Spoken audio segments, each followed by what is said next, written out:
नमस्कार, India voice देख रहे हैं आप। मैं हूं आपके साथ रिया डंगवाल। बुलेटिन की शुरुआत करेंगे बड़ी खबर के साथ। बात राहुल गांधी की कर लेते हैं। राहुल गांधी ने शुक्रवार को रायबरेली लोकसभा सीट से नामांकन दाखिल किया।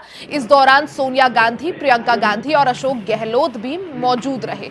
शुक्रवार सुबह ही कांग्रेस पार्टी ने अमेठी और रायबरेली सीट से उम्मीदवारों का नाम जारी किया, जिसके बाद राहुल गांधी रायबरेली स्थित फुरसतगंज हवाई अड्डे पर अपनी मां सोनिया गांधी और बहन प्रियंका गांधी वाड्रा, राजस्थान के पूर्व मुख्यमंत्री अशोक गहलोत और पार्टी के राष्ट्रीय अध्यक्ष मल्लिकार्जुन खड़गे और अन्य लोगों के साथ विमान से वहां उतरे। कई दिनों की ऊहापोह को खत्म करते हुए पार्टी ने शुक्रवार सुबह घोषणा की कि राहुल गांधी ही रायबरेली सीट से लोकसभा चुनाव लड़ेंगे, जो पहले उनकी मां सोनिया गांधी का निर्वाचन क्षेत्र था। ओके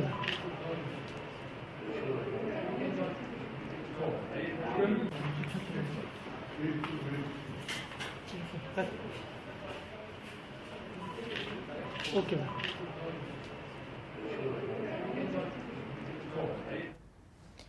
वहीं रायबरेली से राहुल गांधी के टिकट पर दिग्गजों ने क्या कुछ कहा, आपको सुनवाते हैं।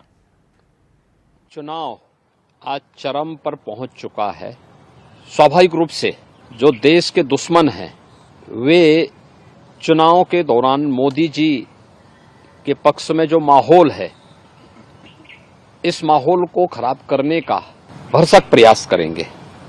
कुछ चीजें हैं जो देखने लायक हैं और जिसको पूरे देश के लोगों को वास्तव में समझना चाहिए कि कैसे पाकिस्तान से राहुल गांधी को प्रोजेक्ट करने का प्रयास कर रहा है। ये चीजें दिखती हैं कि पाकिस्तान सरकार का पूर्व मंत्री जो बेशर्मी के साथ पुलवामा की घटना का समर्थन करता है, वह व्यक्ति राहुल गांधी को सपोर्ट कर रहा हो और राहुल गांधी को लेकर के प्रफुल्लित हो रहा हो, ये चीजें दिखाती हैं कि कांग्रेस का हाथ देश के दुश्मनों का साथ।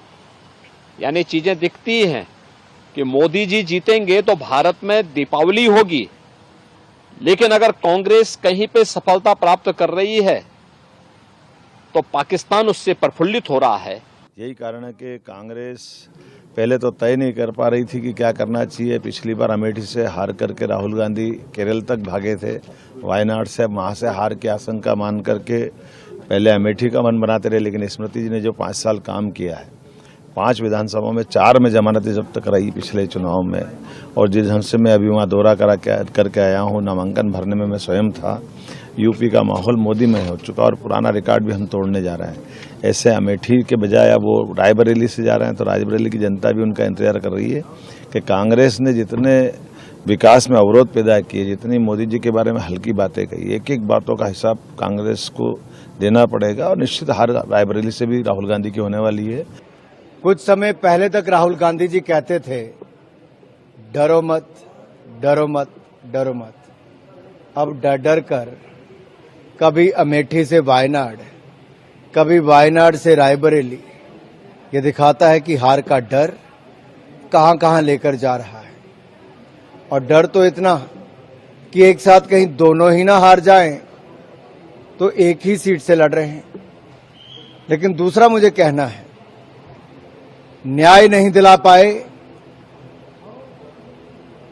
अपनी बहन को भी, क्योंकि एक तरफ रॉबर्ट वाड्रा जी भी टिकट मांगते थे, दूसरी तरफ कांग्रेस की मांग प्रियंका जी के लिए भी थी, लेकिन उनकी लिस्ट में कहीं बहन का नाम नहीं आया है।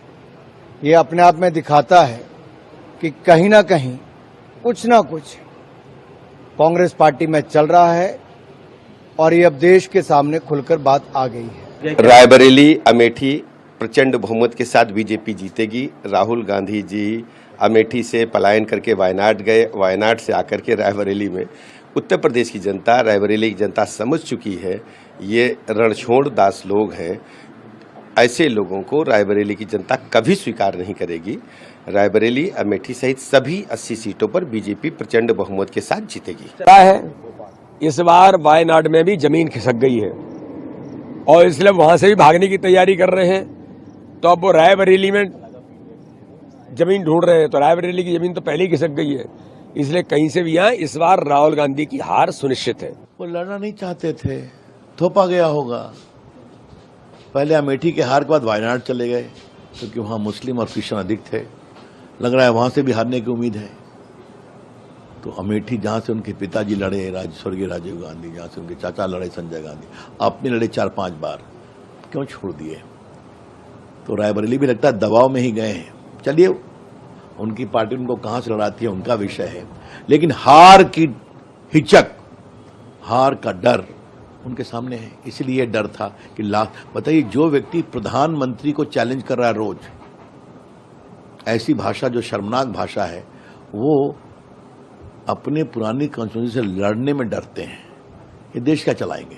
देखिए, राहुल गांधी जी को अमेठी लड़ना चाहिए था और अमेठी से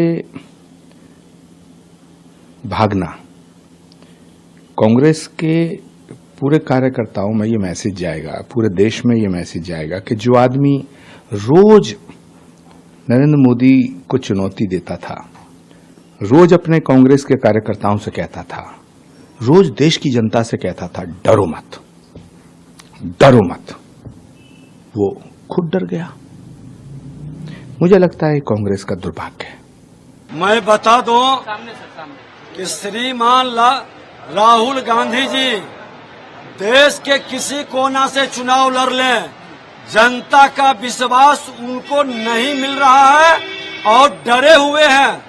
ये एनडी गठबंधन के जिसका चेहरा प्रधानमंत्री का राहुल गांधी को लाए हैं, जब वो आत्मविश्वास नहीं है कि हम वायनाड से जीतेंगे और अब अमेठी और रायबरेली में दौड़ रहे हैं, ऐसे लोग जो ईमानदारी से विपक्ष की भूमिका भी नहीं निभा पाया, वो कैसे देश का नेतृत्व करने की सपना देखता है? ये कहीं से भी चुनाव लड़ेंगे। उत्तर प्रदेश की जनता जो भगवान राम का, रामचरितमानस का अपमान करने वाले की समूह में बैठता है और संरक्षित करता है, इसको जीतने नहीं देगा। ये चुनाव पूरी तरह से हारेंगे और ये रिजेक्टेड हो चुके हैं। ये क्या करना है? गांधी परिवार अब जहां से हारती है वहां फिर दोबारा नहीं जाती। अब जैसे अमेठी से हार गया, राहुल गांधी हार गए, अब अमेठी छोड़ दिए। इस बार रायबरेली भी हारेंगे, वहां छोड़ देंगे। मैं तो पहले ही कहा कि बहादुर जफर शाह मुगलिया सल्तनत के अंतिम बादशाह थे, तो उसी तरह से रायबरेली भी ये गांधी फैमिली का ये अंतिम बादशाह है। पहले अमेठी से भागे राहुल गांधी, वायनाड जाकर रुके। अब वायनाड में उनकी हार सुनिश्चित है और हार सुनिश्चित जानकर अब रायबरेली आ रहे हैं। रायबरेली की जनता बखूबी जानती है कि ये जनहित के बजाय अपने स्वार्थ की राजनीति करने वाले लोग हैं और इसलिए रायबरेली की जनता राहुल गांधी को वापस भेजने के लिए तैयार बैठी। बहुत अच्छी चॉइस है। बहुत समय से शर्मा जी संभाल रहे हैं अमेठी को। 99 से जब पहले चुनाव का संचालन हमने किया था तो हम दोनों ने साथ में किया था। अमेठी का हर गांव के हर गांव को जानते हैं, हर गली को जानते हैं। बहुत अच्छा रहेगा। मैं चाहता हूं राहुल गांधी जी को उत्तर प्रदेश के पूरे आज प्रजा ने उसको आज हरा के अमेठी से उत्तर प्रदेश से भगाया। वायनाड जाके पिछले बार जीत के आया, दूसरी बार केरला के पूरा प्रजा राहुल गांधी के बारे में जानकारी हुआ, क्योंकि इतना धोखा दिया वायनाड के लोगों को भी, जो मत दिया उनको। आज वायनाड में हारने वाले हैं। जब तक वायनाड का चुनाव समाप्त नहीं हुआ तब तक ये घोषित नहीं किया कि राहुल गांधी दोबारा और किसी सीट से लड़ेंगे। अभी पता चल रहा वो रायबरेली से लड़ने वाले। रायबरेली में भी जरूर वहां के लोग उनको सबक सिखाएंगे, क्योंकि इनका परिवार पूरा किस तरह आज इस देश को धोखा दिया। राहुल गांधी वायनाड से लड़ते हैं, वायनाड से जीतते हैं, लेकिन हम सबकी इच्छा आग्रह रहा कि गांधी परिवार से कोई ना कोई उत्तर प्रदेश से लड़ना चाहिए, चाहे अमेठी हो चाहे रायबरेली हो। सोनिया जी ने राहुल जी को जो सूचना की है कि आपको लड़ना है रायबरेली से, उसका हम स्वागत करते हैं। रायबरेली ये इंदिरा गांधी जी के जमाने से पूरा नेहरू परिवार रायबरेली से लड़ता आया है। एक परंपरा है रायबरेली की। अमेठी तो अब कोई भी जीत जाएगा। केएल शर्मा जी है, ये केएल शर्मा जी ये गांधी परिवार के एक सदस्य है। इस बार स्मृति ईरानी लोकसभा नहीं जा रही है, केएल शर्मा जाएंगे। मैं चाहता हूं राहुल गांधी जी को उत्तर प्रदेश के पूरे आज प्रजा ने उसको आज हरा के अमेठी से उत्तर प्रदेश से भगाया।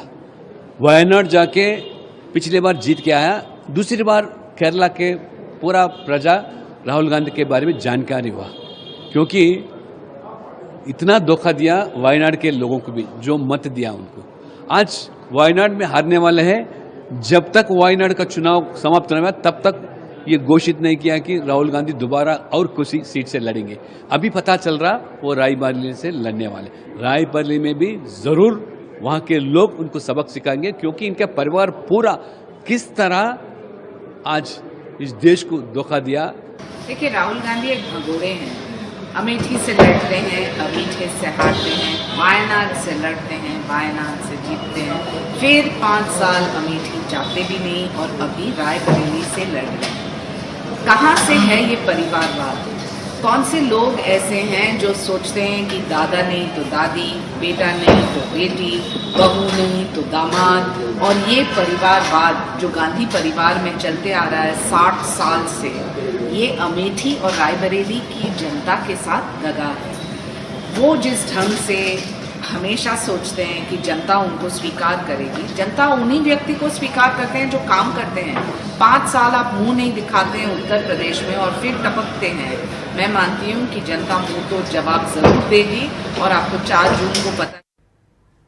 खबरें में आगे बढ़ते हैं, बात लखनऊ की कर लेते हैं। लखनऊ से बड़ी खबर आपको बता दें, बीएसपी ने 12वीं लिस्ट उम्मीदवारों की जारी कर दी है। इलाहाबाद से रमेश सिंह पटेल को टिकट दिया है, वहीं श्रावस्ती से मोइनुद्दीन अहमद उम्मीदवार बनाए गए हैं। वाराणसी से बात करें तो वाराणसी से अतहर जमाल लारी को प्रत्याशी बनाया है, वहीं भदोही से हरिशंकर सिंह को प्रत्याशी बनाया है।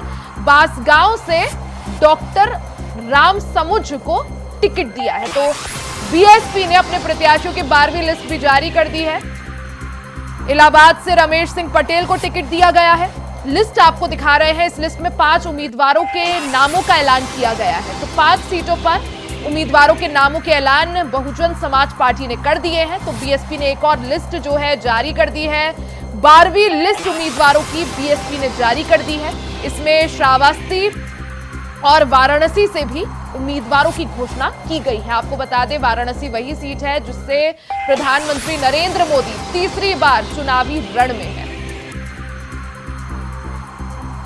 तो बड़ी खबर आपको बता दें, उत्तर प्रदेश की सियासत से जुड़ी बड़ी खबर आपको बता दें, बीएसपी ने उम्मीदवारों की 12वीं लिस्ट जारी कर दी है। इसमें 5 सीटों पर उम्मीदवारों के नाम की घोषणा की गई है। ज्यादा जानकारी के साथ मोहम्मद आसिफ हमारे साथ जुड़ गए हैं। मोहम्मद आसिफ, बीएसपी ने 12वीं लिस्ट उम्मीदवारों की जारी कर दी है। इस लिस्ट में वाराणसी समेत कई हाई प्रोफाइल सीटों पर उम्मीदवारों के नामों का ऐलान किया गया है। क्या समीकरण आप साधते हुए देख पा रहे हैं?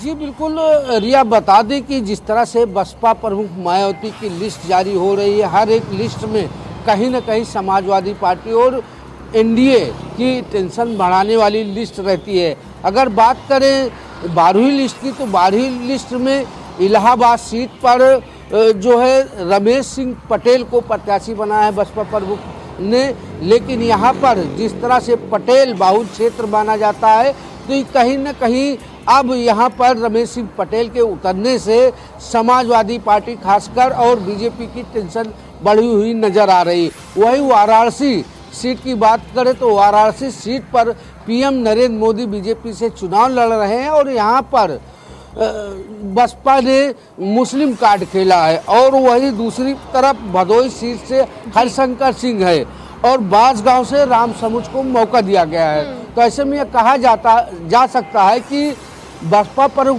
मायावती सभी जातियों को साथ लेकर चलने का संदेश दे रही है, वह भी सूची के माध्यम से, क्योंकि उनकी सूची में ब्राह्मण भी हैं, क्षत्रिय भी है, मुस्लिम भी है और दलित समाज के भी लोग हैं।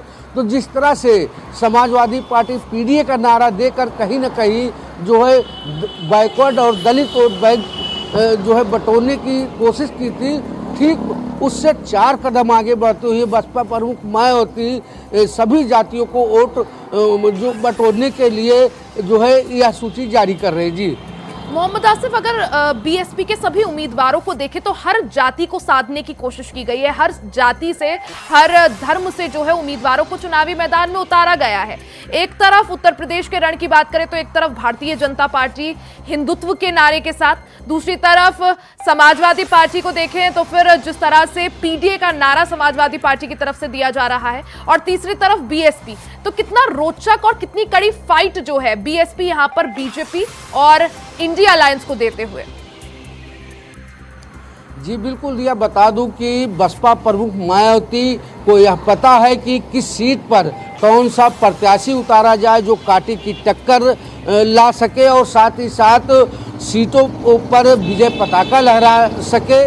और इस तरह से ही बसपा प्रमुख मायावती धीरे धीरे जो मदमस्त की चाल चल रही है, और हाथी के बारे में भी कहा जाता है कि हाथी मदमस्त चलती है, लेकिन कहीं न कहीं जिस तरह से बसपा प्रमुख मायावती समाजवादी पार्टी और बीजेपी के टेंशन बढ़ा रहे हैं, उससे इसका असर समाजवादी पार्टी पर दिख सकता है। बात करें समाजवादी पार्टी की तो समाजवादी पार्टी ने कहीं न कहीं पीडीए के नारे को भी दरकिनार किया है, और यही वजह है कि लगातार सपा में पार्टी छोड़ने का सिलसिला भी चल रहा है। और पीडीए का जो मतलब सपा प्रमुख अखिलेश यादव समझाने की कोशिश करते हैं कि उसमें पिछड़ा, दलित और अगड़ा भी शामिल है, लेकिन अगर समाजवादी पार्टी की सूची की बात करें तो जो कोर वोट बैंक है यादव, यहाँ पर सिर्फ अपने परिवार के ही लोगों को टिकट दिया, चाहे धर्मेंद्र यादव हो, डिम्पल यादव हो या फिर आदित्य यादव, बाहरी किसी को भी प्रत्याशी नहीं बनाया गया। ऐसे में कहीं न कहीं यादव वोट बैंक भी काफ़ी नाराज है और यह कहता फिर रहा है कि समाजवादी पार्टी में यादव परिवार यानी कि मुलायम परिवार के ही लोगों को यानी यहाँ पर एक कड़ा मुकाबला जो है देखने को मिल सकता है उत्तर प्रदेश में। एक तरफ भारतीय जनता पार्टी, दूसरी तरफ इंडिया ब्लॉक और तीसरी तरफ बीएसपी जिस तरह से प्रत्याशियों के नामों का ऐलान कर रही है और जिस तरह से जातीय समीकरण को साधते हुए प्रत्याशी उतारे जा रहे हैं, उससे कड़ी फाइट यहां पर बीएसपी के उम्मीदवार देते हुए दिखाई दे रहे हैं। बहुत बहुत शुक्रिया आपका तमाम जानकारी के लिए, नजर बनाए रखें। इसी के साथ इस बुलेटिन में फिलहाल के लिए सिर्फ इतना ही। खबरों का सिलसिला जारी रहेगा, बने रहे हमारे साथ।